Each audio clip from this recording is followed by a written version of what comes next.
Okay, so again, this time our topic is evaluating and monitoring e-governance initiative. No? I believe the Filipino people are very good in planning. Strategic planning, marketing, strategic plan, strategic human resource, everything. We are very good in planning. But maybe there's certain lapses, no? The evaluation, the evaluating and monitoring. No? Evaluating and monitoring e-governance initiative is not just about checking if the project is done. It's about knowing if it works for the people. In public service, no, success is not measured by how high-tech a platform is, but by how much it improves lives. Now, that's where monitoring and evaluation comes in. It helps local and national governments track progress, measure impact, and adjust strategies when needed. But why do we need a monitoring and evaluation framework in e-governance? No? Because public funds and people trust are at stake. Now, imagine launching a barangay health app to track vaccination. If it's not used or doesn't capture correct data, the project becomes a waste. No? So an monitoring evaluation framework provides structure. It helps decision makers ask the right question. Are citizens benefiting? Are we meeting our goals or our resources well utilized? And to give us more details about the topic, let us all welcome our presenters this evening. Go ahead. So good evening, Doc. Good evening, classmates.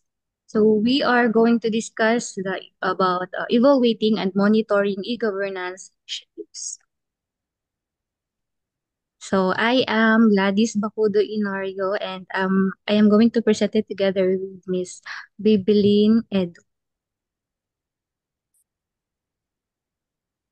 Okay, and by the end of this, we will going to discuss why do we need an M&E framework governance, the importance of e-governance in development administration, the governance ratings of the Philippines versus the other countries, the existing M&E systems governance in the Philippines, performance metrics for e-governance projects, and its impact assessment and evaluation techniques. So by the end of this course, we aim to develop a comprehensive understanding of the importance of evaluating and monitoring e-governance initiatives. So this includes equipping ourselves with the knowledge and skills to design and implement effective evaluation frameworks. Through this, we can assess the impact of digital governance projects, and more importantly, use our findings to improve the governance, the service delivery, and citizen satisfaction. Next, please.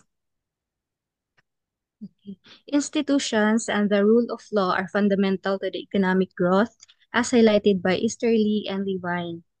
So governance plays a vital role in driving economic development, and when it is weak, particularly in the absence of proper evaluation systems, it often results in the failure of various development initiatives.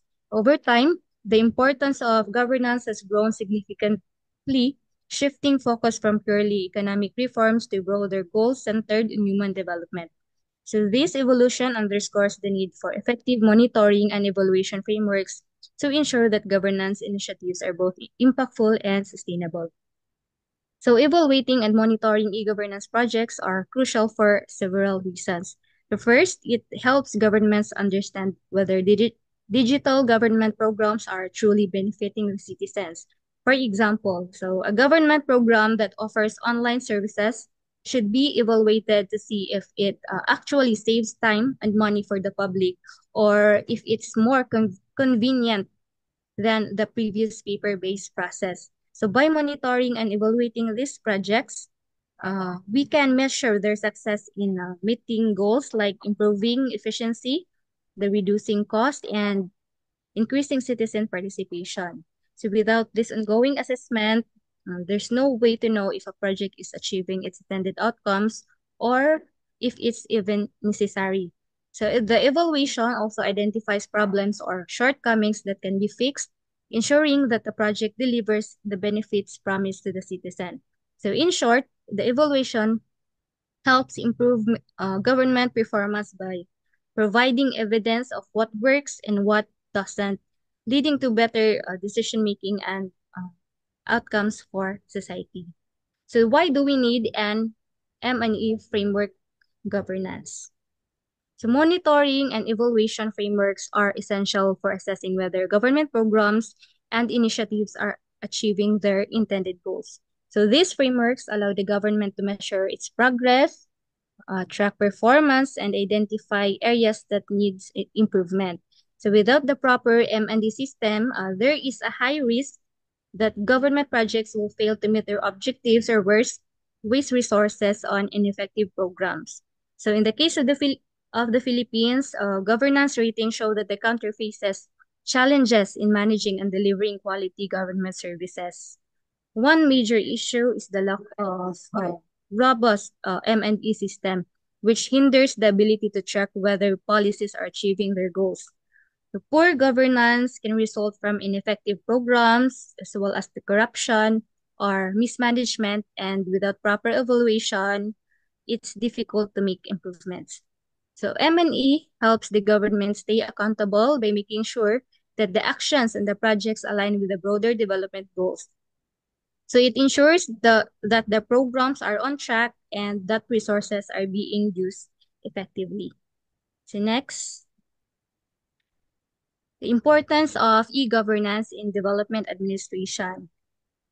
The first is it enhances transparency, efficiency, and accountability in government processes. So of course, with e-governance, many government transactions are now done online. So this means that public can see how the government money is spent, who is responsible for each task, and how long processes take. So this makes the government more transparent, efficient, and accountable. Next is it improves accessibility and delivery of public services through digital platforms. So before, people had to go to government offices and wait in long lines to get services like IDs, permits, or documents. So now, many services are already available online. So this makes it easier and faster for people to access services, even more from remote areas without needing to travel. So third is it reduces bureaucratic delays and corruption by automating procedures. So when processes are automated using technology, of course, there's a less human involvement. So this reduces delays and prevents corruption because it limits the chances of bribery, favoritism, or manual errors. The next is it enables real-time monitoring and evaluation of government programs. So e-government system can track the progress of the government programs instantly. So this means that leaders and agencies can monitor how well a program is doing in real time and fix the problem immediately rather than waiting months for reports. Next is it encourages citizen participation and feedback in governance. So through online platforms, social media, and surveys, citizens can now share their opinions, suggestions, or complaints directly with the government. So this makes governance more interactive and it allows the public to be involved in decisions that affect their lives. Next is that it strengthens democratic processes by promoting open communication between the government. So e-governance bet so e-governance build Karon mo huwag mong iluwal, hindi naman bukong iyan eh. So e-governance builds better communication between the government and the people. So when people can express their needs and concerns, the government responds, it creates a healthier and more active democracy. Next is that it supports inclusive and sustainable development by making services more responsive to people's needs.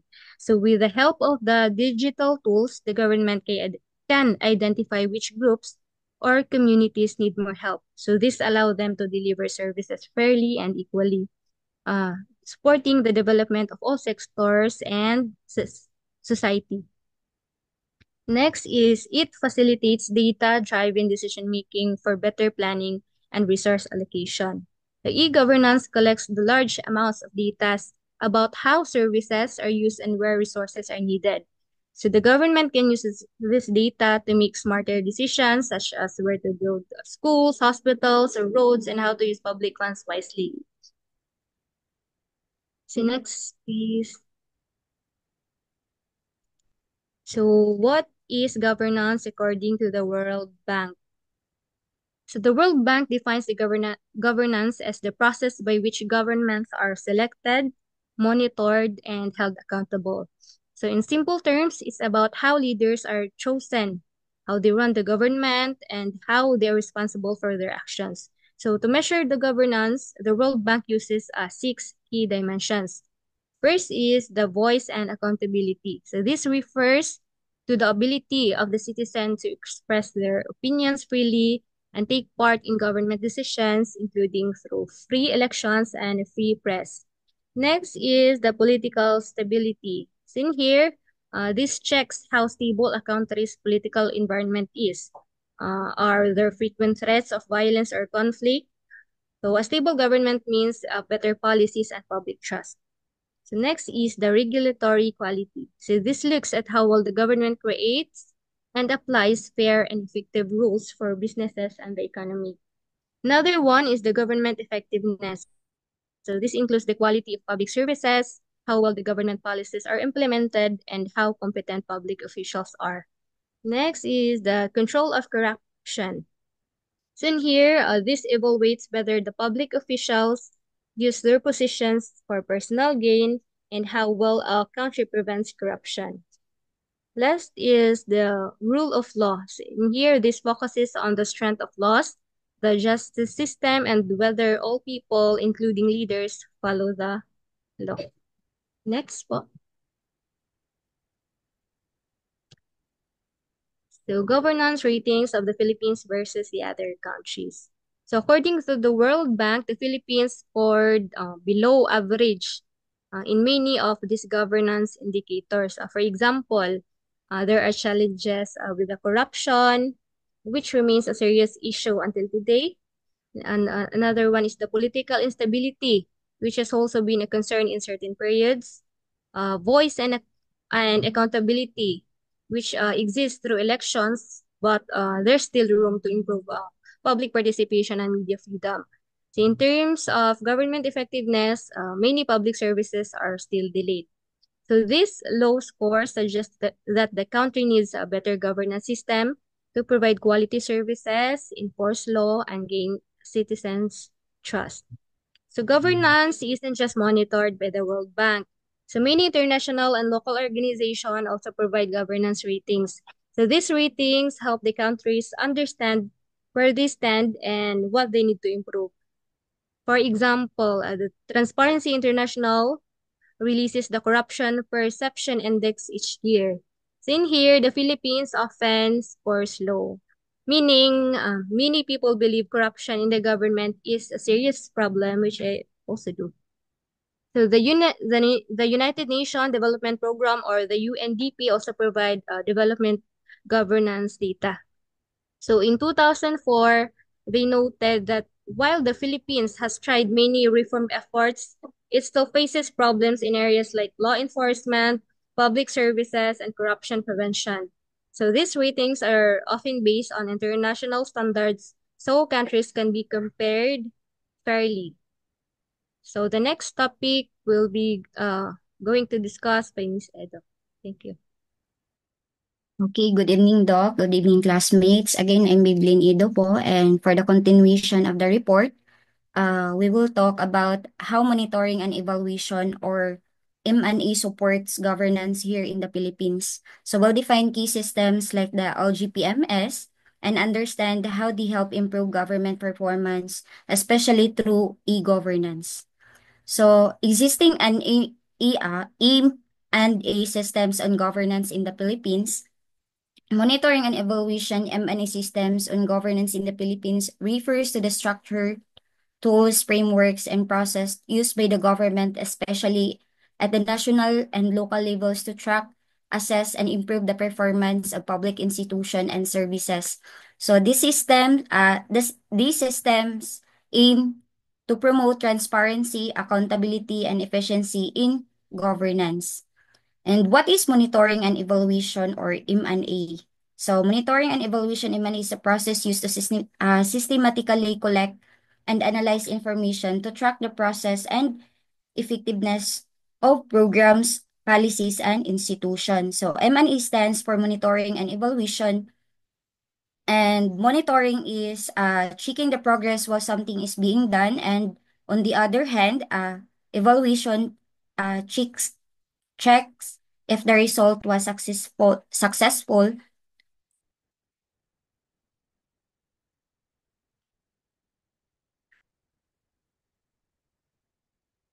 M&A stand for monitoring and evaluation, while evaluation, on the other hand, checks if the result was successful. And for the Local Governance Performance Management System, or LGPMS, a web-based tool developed by the DILG to help local government units, LGUs, assess and improve their performance. And we have here that it evaluates performance in 5 key areas. So first is the administrative governance. This area checks how efficient and effective an LGU is managing its internal operation, including planning, human resource management, procurement, and financial administration. So just like, for example, if a municipality has a complete and update documents for its annual investment plan, follows procurement laws, and submit financial reports on time, so it will score well under administrative governance. And number two is the social governance. So this assesses how the LGU deliver basic social services like education, health, housing, and social welfare programs to its constituents. So for example po nito ay a barangay that provides free medical checkups, maintains a well-functioning health center, and runs feeding programs for undernourished children, shows good performance in social governance. And number three is the economic governance, focused on how the LGU supports local economic development by creating jobs, attracting investments, and help small business grow. If the LGU promotes local products to trade fairs, it's offer livelihood training programs, and improves market facilities. So it demonstrates effective economic governance. Number four is the environmental governance. So this area evaluates how the LGU protect the environment and manage natural resources such as waste management, reforestation, and disaster risk reduction. Sa example po, a city that strictly enforces waste segregation, conducts clean-up drives, and has a local disaster risk reduction and management plan performs well environmental governance. And number five is the fundamental of good governance. It measures transparency, accountability, participation, and rule of law within the LGU. And it ensures that public officials perform their duties responsibly and that citizens are involved in decision making.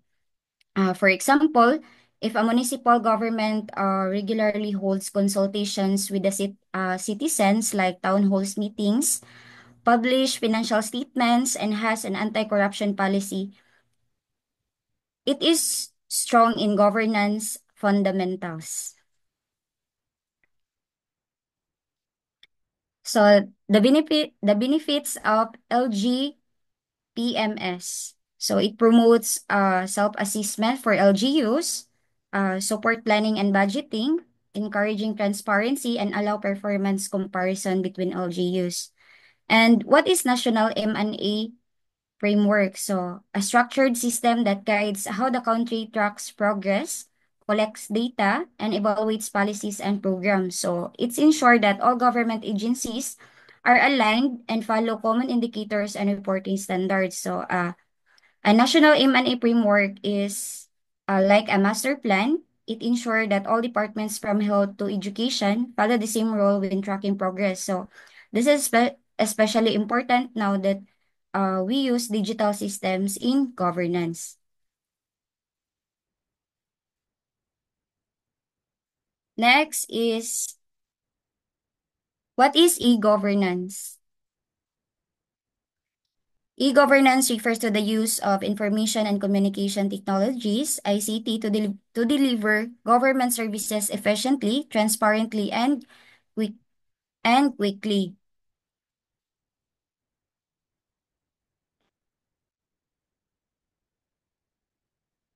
And and it includes service like online business permits. Wait lang po. Sorry po. Again po.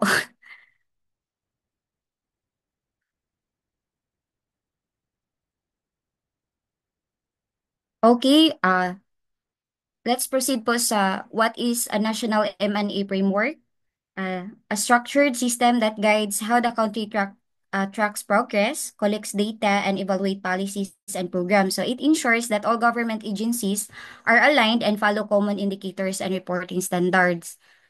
And next is what is e-governance? So e-governance refers to the use of information and communication technology to deliver government services efficiently, transparently, and quickly. And it includes service like online business permits, e-payments of taxes, virtual consultation with government offices.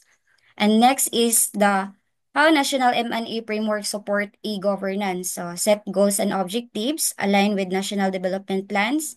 Number two, identifies KPIs, measure success of citizen using online services. Number three is data collection and analysis, track usage, complaints or success rates. And number four, transparency and reporting, public dashboards and reports. And number five is the continuous improvement adapt based on results. And for the performance metrics for e-governance, we have here also the efficiency, time and resource saved, online versus walk-in, and for the effectiveness, goal achieved,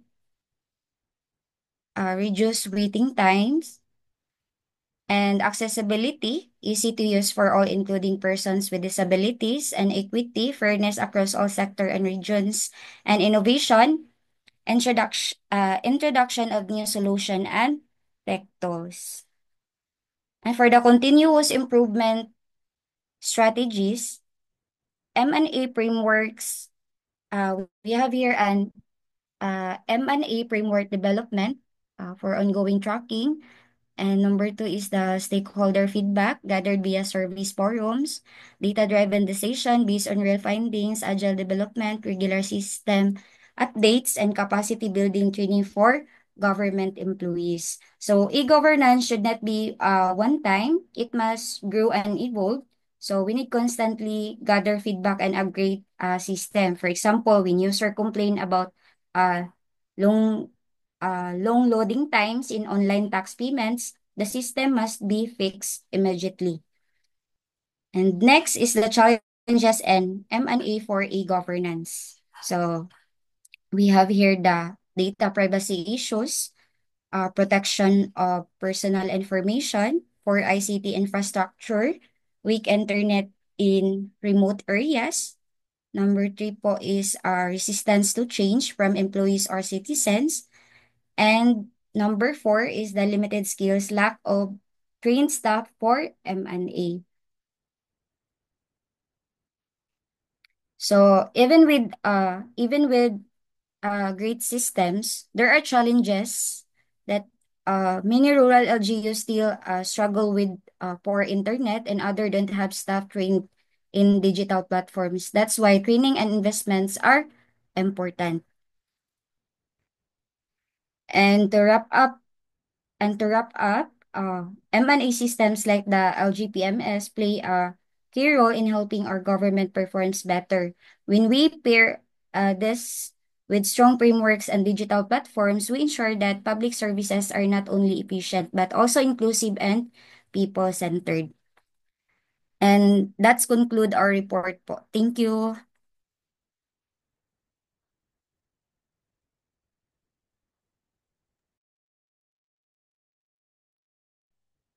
Okay.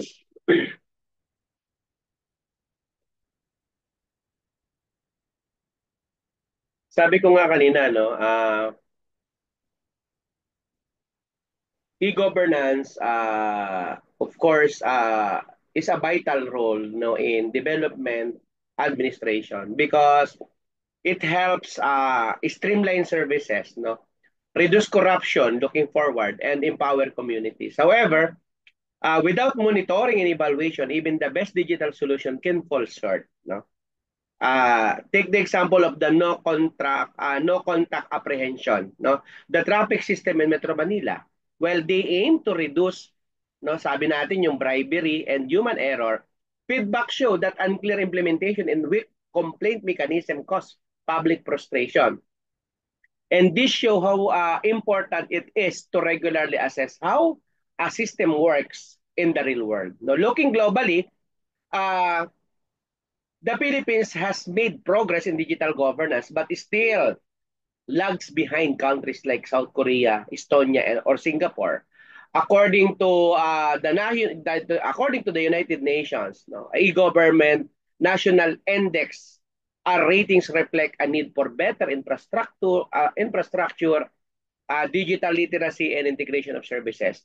Comparing our performance, to other nations allow us to adopt global best practices such as Estonia's digital ID system or India's unified public service delivery platforms. Currently, the Philippines has multiple monitoring and system, monitoring evaluation systems scattered across government agencies. Some advanced, others underdeveloped. No? The DICT, has initiated efforts like the National Government Portals and e-government master plan, but not all LGUs follow through with data collection and evaluation because strengthening measurement and evaluation in local or monitoring and evaluation in local governance is important because it brings national program closer to real community impact. So performance metrics are the backbone of e-governance evaluation. No? And this indicator can include website uptime, number of users, citizen satisfaction, cost saving, and response time. Let's say, for example, a city business permit platform can be assessed by how long it takes to approve permits before and after digitalization. If turnaround time drops from 10 days to 1 day, that's measurable success. Impact assessment go deeper. They ask, so what? It's not about or it's not enough to say that people use the service. We need to know if their lives improve because of it. In the case of the DOST's Project NOAA, an early warning system for disasters, evaluation showed a decrease in casualties during typhoons in pilot areas. No? That's impact. No, lives saved because of timely and useful digital intervention. Techniques for evaluation vary. Surveys, spelling interviews, data analytics, case studies, and focus group discussion. Combining these methods gives a more holistic picture. For instance, user doesn't show user feedback collected via surveys on an online tax filing system might reveal technical glitches that hard data doesn't show. On the other hand, analytics can reveal silent dropouts, users who begin but don't complete their applications. Monitoring and evaluation should never stop. Continuous improvement is the goal. Feedback is feedback loop allow governments to fix bugs, update features, and change policies when necessary. A good practice is what Cebu City did with their citizen complaint platform. They added categories based on real feedback to make the system more responsive. So therefore, learning from each initiative, whether it succeeded or failed, is vital. Lessons from failed projects often prevent costly mistake in future implementation. If one LGU learns that senior citizens struggle with an online portal, they can develop offline support or partner with your volunteers for this digital assistance. That's how monitoring and evaluation bridge gaps. Okay? Thank you so much, presenter. Sige, next group.